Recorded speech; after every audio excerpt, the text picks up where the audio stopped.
Hey, what is up, YouTube? My name is Christian Compian. Welcome back to the channel. Hope you guys are having a blessed day. In case you guys don't know who I am already, I'm 19 years old. I do high ticket sales for a living, selling courses and mentorships for your favorite online influencers. Today's video is going to be going over script versus scriptless selling.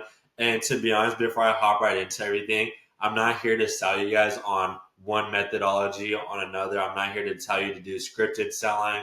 I'm not here to tell you to do scriptless selling. It's ultimately depending on a variety of different factors, in my opinion, on your goals with high ticket sales, how successful you even want to be in this industry, how long have you been in this industry. There's a variety of different factors that I think each high ticket closer needs to take into account before making a decision to go with one methodology over another. If you guys have any questions after this video, after I walk you guys through the differences that are going to determine which methodology you should adapt to. Let's say you guys are still confused. Go ahead and just shoot me a DM on Instagram, CCompy and JJ. We go up on a quick call and I get a better understanding of where you're currently at, so I could let you know, man, I think it'd be best for you to do scripted. I think it'd be best for you to do scriptless based off kind of like where you're at right now, if you're still confused on it. But hopefully when you guys get to the end of this video, you guys have a much clearer understanding of what version of selling you should do, especially for those of you who are transitioning from appointment setting into closing, or for my closers out there who have been closing for several months already or closing for several years, but you feel like you kind of hit this brick wall and now you're kind of like bouncing between the two ideas. We could definitely look into that as well. But hopefully this video gives you a lot more clarity to give you guys a lot more poignant direction of what the next step should be in terms of your high ticket sales journey. So with that being said, we're kind of just hop right into it. I'll explain the differences between you guys. I'll give you guys a little bit more in-depth knowledge on my personal experience with NEPQ scripted versus like Josh Lyons versus a version of scriptless selling that I've been utilizing the past like 2 to 3 months or so, and then we'll kind of go from there. Okay. Hope you guys enjoy it, but let's hop right into it. Okay. So first things first, I mean, we obviously have to define the two approaches, okay? So just for time's sake and knowledge sake, I know there's like probably 1,000 like high ticket sales scripts out there nowadays, okay? Now, from what I'm seeing and just from my personal network of the mentorship I invested into, the guys I work with, my other friends that also sell on their own offers, you know what I mean? A lot of my friends in my own network uses like NEPQ, NLP, Jeremy Minor, scripted version of selling, right? So just for that, and since I've also used that in the past for like 6 months from January 2025 up until June, I'm just going to use that as a scripted version for time's sake, you know what I mean? And then scriptless, I'm obviously going to focus on Josh Lyons. If you guys been watching my channel for a minute now, you guys kind of know that's the guy I'm looking up to, and that's kind of like what I'm implementing from his stuff on YouTube for free. So Jeremy Minor, NEPQ, developed by him, and then more intuition based freestyle, Josh Lyons type of song. Okay. Now, first things first is the philosophy, right? Philosophy behind each approach. So NEPQ mainly focuses on things such as buyer psychology, behavioral science. Man, I can't speak. Science and emotional resonance. Versus scriptless, on that other hand, is not like the opposite of that, but it's just a little bit different. So it's more authentic. You're connecting with the human on a deeper level, and it's more adaptive listening, if you want to call it that. So with NEPQ and scriptless, NEPQ, you basically have a document, right? You know what questions you're gonna ask. You have a framework you're gonna follow, and regardless of your prospect and how, I don't want to call it crazy they are, but regardless of the answers they give you, you already know what types of questions you're gonna ask them in a specific order each and every single call, right? Obviously, yes, I'm not saying you don't go off script sometimes. Like I know some guys do. I mean you should, just in general, but just if you overall just look at the call, you're asking pretty much the exact same questions to each and every single prospect on each and every single call. Okay.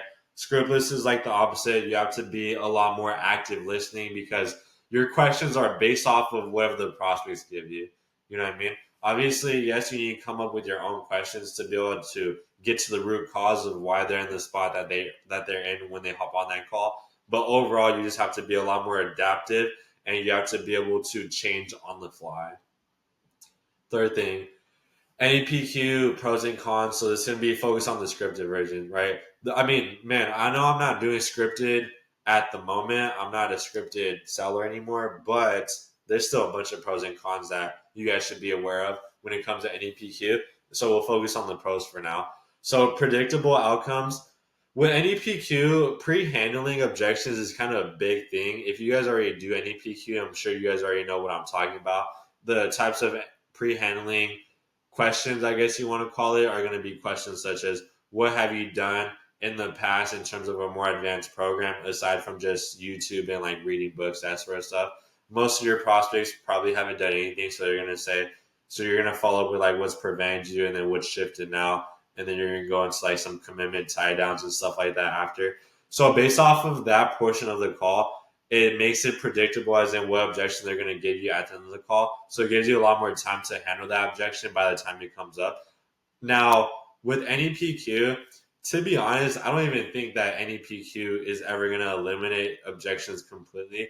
And the reason for that is because it's not scripted. It's not scriptless at the end of the day. So you're not eliminating every single possibility that could come up at the end of the call before it arises. So that's why a lot of NEPQ guys, they're still going to get like over 80% of their calls, they're still going to get objections at the end of the call, no matter how good they do pre-handling. Now, pre-handling, yes, it could be beneficial. It could, quote unquote, put out the fire temporarily, I guess if you want to call it that. But the fire is still going to come up at the end of the call when they give you wife objections, time objections, fear objections, all that BS at the end of the call. Okay. But it is predictable, which definitely makes it easier at the end of the day because it gives you more time to handle their main objection, if you want to call it that. Scalable for sales teams, especially if you're dealing with bigger sales teams and you don't have enough time to delegate towards teaching each individual sales rep on your team. You can just throw the script at them, tell them what word tracks to follow, give them an objection handling analogy, Notion document, and just have them read bar for bar, word for word. You know what I mean? So it's going to be easier for sales teams at the end of the day, which is beneficial, especially for me. 6 months ago when I was managing a decent sized team, I just had them do like NEPQ. I was just helping them do that sort of stuff as well. So it's definitely easier if you're managing a bigger sales team. By far, it's great for beginners or intermediate closers. By far, because Scriptless is definitely more on the advanced, like 0.01% closers type of spectrum. But just in general, especially if you have no sales experience, you might as well get started on NEPQ. Because it's just a lot more easier for you to just read bar for bar, word for word on a document. I mean, a third grader could do that. You know what I mean? It's not the hardest thing to do. Reduces reliance on talent as well, especially if you're on an offer where you guys focus more on like hiring a bunch of reps rather than hiring quality reps. If you guys are just like spam hiring like a bunch of reps, which I don't do personally, I'm not a big fan of. That's probably a discussion for a later YouTube video.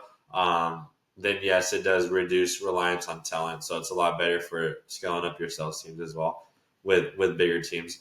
Now, getting into the con side of things, with NEPQ, when I was doing it, I want to say from January till March, right around that March period of time, it got to the point where I literally remembered each word and each question bar for bar.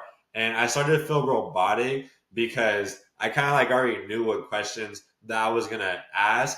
And due to that, my close rate went down a little bit, I believe, that month. And I did a lot less active listening, right?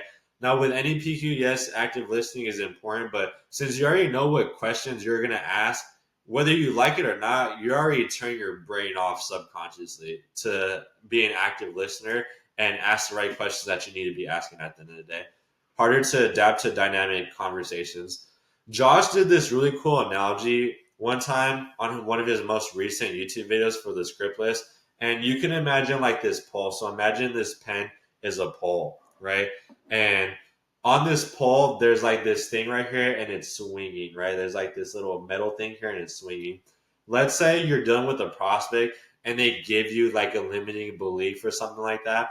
But it's nothing like crazy, right? It's something that you could handle if you're doing NEPQ.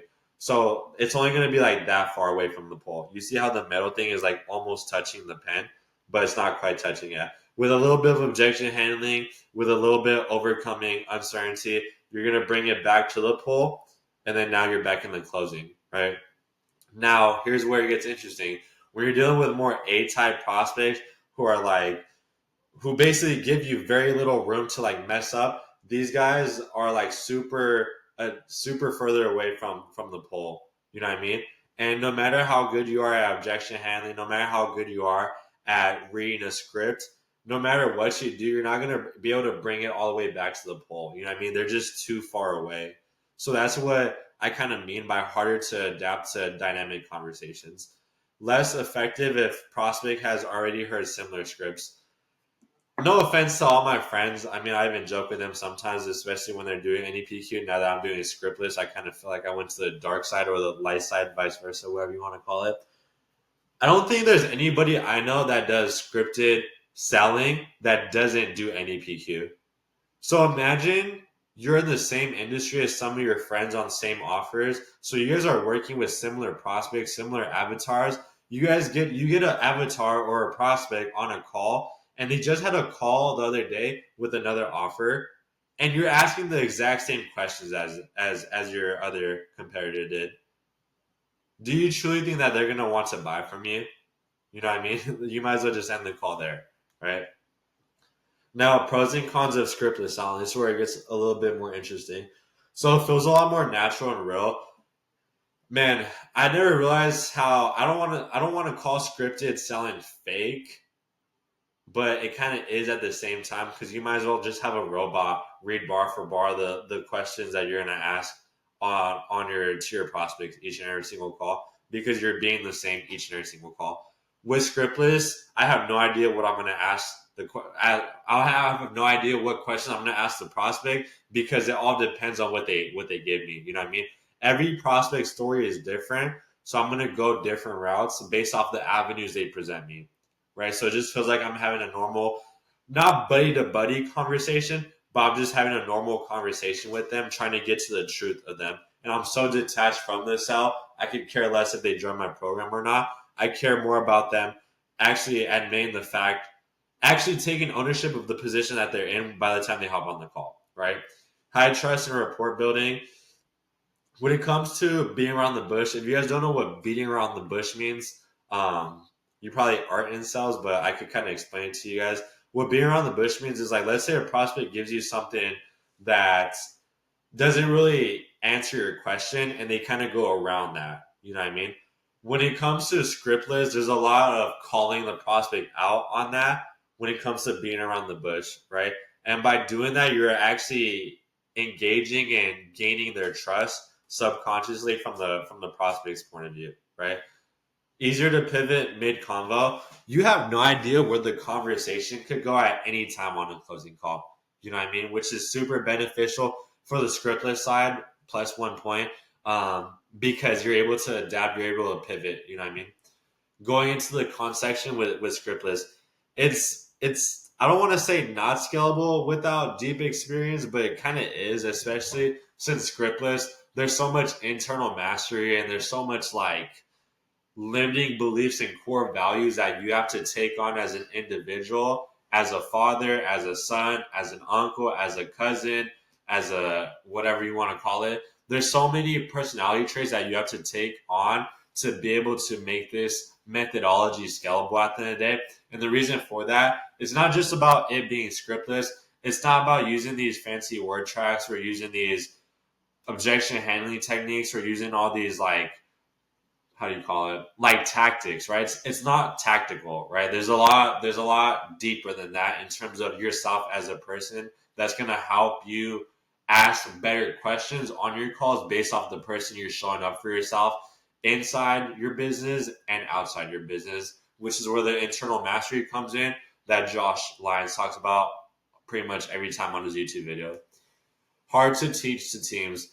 Obviously with scriptless, it's a lot better if you're having like more one-on-one calls with your sales team members But if you're teaching to like a variety of guys, I mean, a lot of guys are just gonna completely like clock out, especially if you're dealing with a lot of young guys and beginner guys in the sales industry, because it's hard. It's probably like 5 to 10x harder than reading, probably more than 5 to 10x. That's probably on the lower end. 5 to 10x minimum hard compared to just reading off of a script at the end of the day. In my opinion, I think that anybody else doing scriptless would pretty much agree as well. Risk of rambling or going off track. Now, this is something I struggle with to this very day as a scriptless seller now. Is it's a blessing and a curse to do scriptless on. What I mean by that, now I have the opportunity to ask super powerful, deep, meaningful keyword, meaningful questions towards the prospect specifically. One meaningful question to one prospect isn't one meaningful question to another prospect at the end of the day. And the sooner you're able to understand that through your thick skull, the more you're able to going to help change a lot of people's lives at the end of the day, right? Now, where the curse part comes into play, which is something that I'm struggling with, is sometimes I'll ask questions that aren't as meaningful to that prospect specifically. And that doesn't mean I'm being around the bush. That just means that I'm going off track and I'm not relaying these questions back to the person's situation, which is the whole purpose of the discovery of your call, right? Now going into the next portion, which works better at different stages in your career. NEPQ is definitely going to work better for team settings, how we just mentioned, if you're managing larger sales teams, and especially for new coaches as well, right? Scriptless may work better for seasoned pros, guys who have been in the industry for several years, and especially for B2B, especially for B2B. Now, by all means, B2C, the exact same thing. In ultra high ticket or elite client spaces where connection is cruel. Now, when I mean high ticket, I'm talking like 5-figure, 6-figure packages. You know what I mean? Like that high ticket, not like 2K, 3K little packages. More like high ticket, especially since you're going to be talking to more like A-type business owners type of guys, like guys who know that you're literally salespeople. Like your job is to sell at the end of the day. So they give you. Josh uses. It's not an analogy. It kind of is when it comes to comparing yourself from B2B from B2C. B2B to B2C are exactly the same. The main one difference between the two is that B2B, you're dealing with guys who are going to give you less rope to mess up on. You know what I mean? So they're giving you less rope to mess up on. And the more you mess up, I mean, the sales are going to be pretty much gone. The chances of you not closing goes up higher with those types of prospects specifically. Okay. So that's why Scriptless is definitely going to work more for seasoned guys. Now, this is where it gets interesting as well. I've had some friends tell me like, yeah, man, I just want to do scripted first, and then I'll move into scriptless once I get really good at scripted, right? Now, what I try to think of is like if I had a son, right, and my son came up to me like, Dad, should I do scripted or like scriptless selling? And this is assuming he has zero closing experience, right? Me personally, as a father, I would pretty much not force. I mean, it's up to him to do what he wants at the end of the day. But I would highly recommend to do scriptless. And the reason for that is because scriptless teaches you way more than tactics at the end of the day. It teaches you a lot more about yourself and the internal mastery side of things. You know what I mean? And for my experience, when I went from NEPQ scripted, so January up until like around June, so that's like 5-6 months, give or take, and then I transitioned to scriptless, I had to pretty much unlearn and rewire my brain to stop thinking like NEPQ scripted sellers and start thinking like Christian Compian, right? Because Christian Compian is a different person compared to NEPQ selling. Um, everyone has their own personalities and experiences in life. It's important for you to sell how you want to sell at the end of the day. NEPQ is how a lot of people sell, and that's pretty much like general to the public. You know what I mean? But if you want to be more truthful, more authentic, and just overall more real as a human being, then scriptless would be a lot beneficial to you. Even though in the very beginning you're just gonna suck at it, regardless, right? You're truly just gonna suck at it, but it's gonna be a lot beneficial for you later down the road. versus the inverse is you doing NEPQ, you doing good for 2, 3, 4, 5 months, you hit a brick wall because you come to the realization that, man, I know all the questions I'm answering by now. I keep getting these objections. I lose sales, I make sales, but my income's always fluctuating. Sometimes I'll have super high days, super high months. Some days I'll have super low months. I'm never at this place where I'm making more and more and more and more money each and every single month, right? And then now you want to switch, right? That's where it's a blessing and a curse because you can make a lot of money with NEPQ at the get go, but as you increase when it comes to your sales experience and just your overall offer, I guess you want to call it. Like if you start selling 10K, 20K, 30K, 50K packages, Scriptless would definitely be a better version to sell, in my opinion. Right? Hopefully, I know I threw a lot at you guys right now. Hopefully, some of that was able to make sense. Now, framework slash types of questions asked. Right? So the key framework differences and the line of question differences is going to be one key difference between the two different methodologies that you guys could be implementing. Now, when I invested into this mentorship back in November with I'm not gonna say the name, but I ended up having the blessing to get coached by literally the top closer for a junior minor 7th level team as of right now. I think he still is. I think for the most part, give or take. Might be wrong, might be right. Anyways, this is the exact framework he gave us to actually like close at a high level. I mean, it worked for me. I was still closing at like a 50% close rate back when I was doing NEPQ. But I knew that if I wanted to get to like 90% close rate, it was going to take something different. So this is kind of like the overall general NEPQ. You could mix up some of these. I've seen some NEPQ closers mix up some of these. But this is kind of like the overall framework that I was using personally back when I was doing NEPQ. So NEPQ, the discovery is super short. I mean, these guys' discovery is like 5 to 10 minutes maximum, right? The next like 5, 10, 15 minutes, you're going to be like pre-handling objections. What questions are you going to ask to pre-handle objections? What have you done in terms of investing into a more advanced program aside from like YouTube and books to help you get the skill set down so that you're no longer having to deal with XYZ problem? They're either going to say, I've done this or I haven't done anything. If they say, most of these guys are going to say they haven't done anything, especially with like biz op type of offers, you're going to follow up with like what's prevented you and then what's shifted now. How committed are you to blah, blah, blah to overcome that way of thinking? And then you're going to get into like a bunch of commitment tie downs. After that, you're going to get into ideal criteria. What do you feel like you need in terms of XYZ to get to XYZ goal? Future pacing, 6 to 12 months from now, how much do you want to be making? Why do you want to be making that? Questions like that. Cost of inactions. What happens if you don't do anything? What happens then, right? And then you're going to pitch 5 minutes to 60 minutes of objection handling. I put that realistically. I've seen guys objection handle for 2 hours. And the longest I objection handled was like 45 minutes back when I was doing NEPQ. And then you'll eventually like close if you get the close at that. Now, here's where it gets interesting. Now, with objection handling, there's so much like, I don't want to say fluff, but just pause right here. If you truly let's pause and let's put all bias aside, right? All bias aside, let's be a prospect for right now temporarily. You're a prospect. You get to the end of an entire closing call with a sales guy who's trying to pitch you on a 5K program, and you get to the end of the program and you just are still a little bit uncertain, right? And you don't feel ready to pull the trigger yet. And then for the next 60 minutes to 2 hours, they're asking you all these questions. They're bringing up all these quotes from famous people. They're using all these analogies to get you over the line to help you making a buying decision. How does that make you feel as a prospect? Now I'll answer the question. I'll tell you how I would feel as a prospect. I would feel that, man, this guy seems so desperate for this sell. I don't think this is a guy I want to even go with. He seems so commission thirsty. You know what I mean?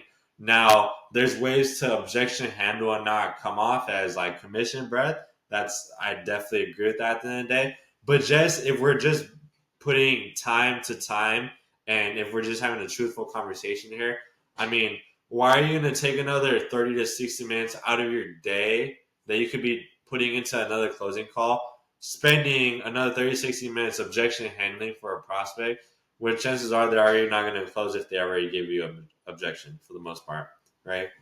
Now getting into Scriptless. Scriptless, the discovery, 80 to 90% of the sales made in the discovery, which is why Josh lines and which is why I'm focusing on my discovery first and foremost. So discovery is typically going to last anywhere from 10 to 40 minutes of discovery. I have a lot of friends that are now open to the idea of transitioning to Scriptless, but they haven't yet because it could be a variety of reasons. They're just scared to because they don't want their close rate to go down, things of that nature. I completely understand that point of view. But when it comes to giving you a framework for Scriptless, there's no sort of like framework you can have. You know what I mean? I mean, when you start off your discovery, you're going to do a lot of data gathering questions. So you're going to get a lot of the numbers, the logistics, things of that nature.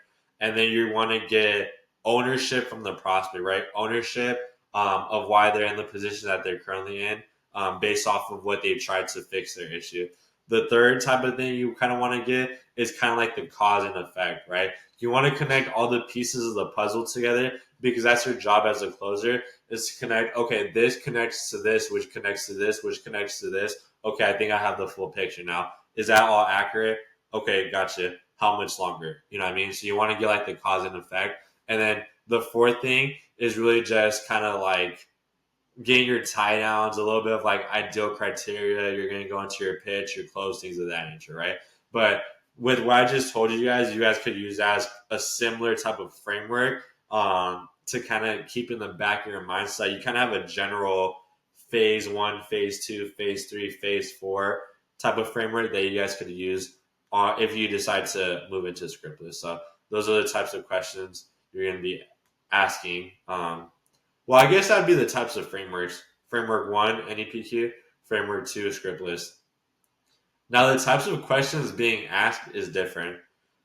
With NEPQ, you're going to ask a lot more close-ended questions, especially when you're doing objection handling. I notice that a lot.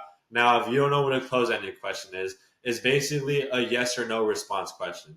You know what I mean? If you start off a question by if you start off a question with the word are or is or were or let me think, have, has, stuff like that. That's all close ended. Now, scriptless, open ended is going to be majority. Now, there are going to be times where it's okay to ask close ended by all means, but majority of your questions are going to be open ended, and the reason for that is because you don't want to put words in the prospect's mouth. You want them to do the work for you, right? You want them to do the work for you. A few YouTube videos ago, if you guys paid close attention, there was a part in that video specifically where I went over why it's important for the prospect to say what they're feeling and what their thoughts are versus you, right? Because you're not the prospect. Your prospect needs to say it. It doesn't matter what you say. It matters what your prospect says at the end of the day. So that's kind of going to be scriptless types of questions. You're going to ask a lot more open-ended questions. What, why, how, when, where. I think I'm missing one. But pretty much like the W's you learn from kindergarten and then the plus H, which is how. Okay. Results comparison. Now, with NEPQ, I was having a 50% close rate with NEPQ, which is pretty solid. I feel like not a lot of people with NEPQ even have that high of a percentage. I think I just got pretty good at NEPQ, so I was lucky enough to have a high percentage. I feel like a majority of high ticket NEPQ guys are having anywhere from about 20 to 40-ish%, but I've seen guys go up to like 60 to 70% as well, which is definitely achievable. Josh Lyons students have anywhere from about like 45 up to even I've seen high as like 85, 90% close rate, higher lifetime value of the client.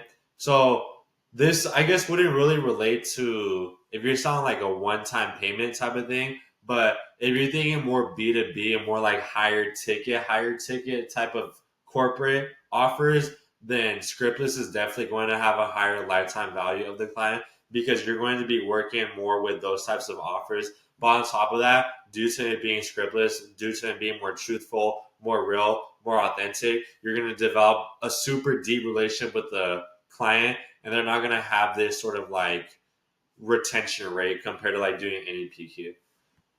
Lower refund rate or buyer's remorse. When I was doing NEPQ, I actually did have a lot of buyer's remorse. I did have a lot of guys that asked for refunds, things of that nature. And ever since I started doing scriptless, I've been getting like, I don't, if I said half of that compared to NEPQ, I'd be lying. Like over half, yeah, over half. It's a lot better with scriptless in terms of buyer's remorse and lower refund rate as well. And the reason for that is because you're getting to the truth on that call and you're getting the prospect to take ownership. I'm not saying with NEPQ you don't get them to take ownership, but you do get them to take a lot more ownership and get to the real truth and the root cause of why they're in the position that they're currently in by doing scriptless, because you're asking questions based off their personal story and you're not assuming or putting words into their mouth. Prospects don't like when you put words into their mouth because then you're assuming, you're leading them. You're trying to lead them to a sell. You're not here to lead them, right? You're here to just be so detached from the sell, be curious the whole time, and be like, do you want to take ownership or do you not? Because if you don't want to take ownership, we can just hop off this call, man. And then once you come to the conclusion that you're ready to take ownership, you can hit me up. You know what I mean? And that's part of the unselling process. You know what I mean? When it comes to unselling too, I want to talk about this part as well before we get into what top closers say about each. When it comes to NEPQ, when I was doing NEPQ, I would pitch guys almost regardless, right? Even if they gave me all the red flags on the road, I would pitch guys almost regardless. And with NEPQ guys, I mean, I see guys like to this day who have been doing NEPQ for several months now, several years now, and these guys are pitching even though deep down inside they know they don't have the sell. You know what I mean? With scriptless, that's the complete opposite. Scriptless, if you're doing it the right way, obviously, I mean, I'm still not doing it the right way. A lot of people aren't either. If you're genuinely 100% doing scriptless the right way, when you pitch, you're pitching because you know that you got every piece of data you need and you feel confident that the prospect was able to take full ownership, and there's 0% chance or super, super low likelihood of them giving you any objection at the end of the call. You know what I mean? That's the only reason why you should be pitching if you're doing scriptless. If there's any reason why 40 minutes goes by, 50 minutes goes by, 60 minutes goes by, you feel like you didn't get everything, and you feel there's any reason why a prospect is going to give you an objection, it'd be best just for you to end the call, not DQ them, but you're going to unsell them and be like, yeah, man, based off everything we gathered up to this point, everything is not come to alignment right now. You could tell them why as well. And then you could just wrap up the call, tell them to hit you up when they're ready to have a burning desire to actually want to change and make a significant investment to themselves, and then hop off the call. You know what I mean? That's something that's super detrimental and is key difference between NEPQ scripted versus scriptless as well. Now, last things last, what top closers say about each. Jeremy Miner, man, I love Jeremy Miner's content. He's a super cool guy. I actually got to meet him one day, believe it or not. But he's super good at NEPQ, especially because he's super known for his tonality as well. Now, some NEPQ closers are great without tonality. You know what I mean? By all means, I mean if you don't have to have all this fancy like tonality, by all means, like do that. You know what I mean? But Jeremy Miner is kind of more so on the NEPQ side of things, especially in the high ticket closing industry. I mean, I think all his 7th level guys, for the most part, use the same framework that I was using NEPQ, because I literally got coached by the number one closer for Jeremiah's 7th level.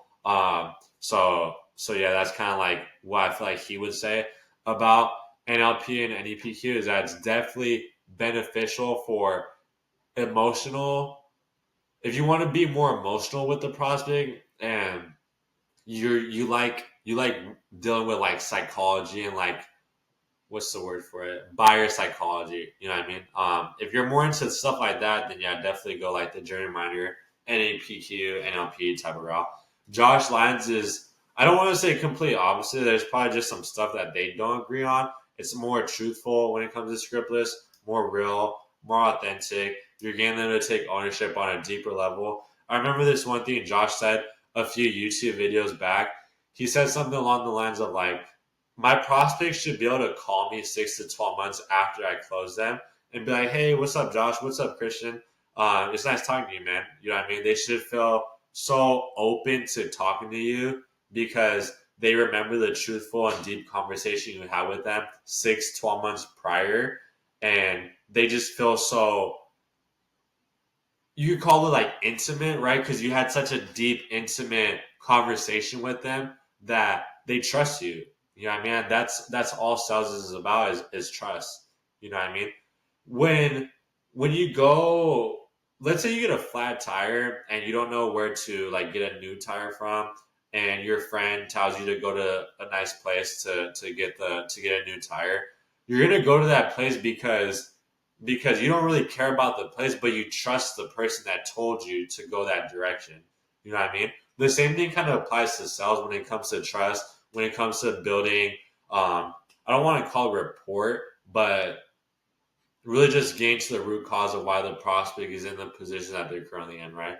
So that's pretty much all I got for you in terms of this video, guys. I know that video was a little bit long. Hopefully, you guys were able to get some sort of value in terms of what methodology is beneficial for you guys. Like I mentioned to you guys, I could care less what methodology you guys implement. If I had a kid, basically, I would rather them do scriptless because I'd rather than I'd rather them suffer just temporarily in terms of like having a crappy close rate or having a crappy commission, whatever you want to call it, temporarily for them to get super good at it so that they don't have to unlearn the bad habits I had to unlearn when I transitioned from scripted to scriptless, right? That's probably the only reason, right?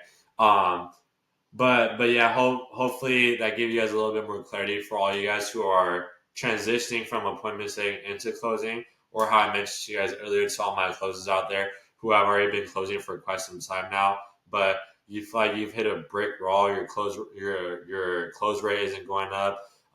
Your income's constantly fluctuating. You're doing everything the same, and you're expecting a different outcome. Which that's how scripted works. You can't expect to get a different outcome if you're going to continue asking the same questions over and over again, and you're rinsing and recycling the same objection handling word tracks and analogies each and every single call. That's just not how human works. Humans are pretty complicated. So if you want to solve human beings complications, you need to be a complicated closer. And how do you do that? You want to do a complicated methodology, and that methodology, more often than not, is going to be scriptless selling, such as Josh Lyons. Okay.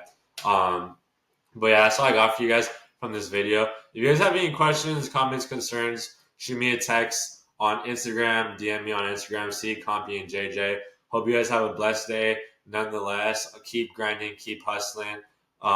Drop a comment too. Let me know what type of videos you guys want to be seeing, to keep you guys posted on the journey. I'll be having a live sales call coming here pretty soon, fully scriptless as well with zero objections. So you guys stay tuned for that, and we will see you guys again on the next one. Okay. I hope you guys have a blessed day. Love you guys, and stay tuned for the next video.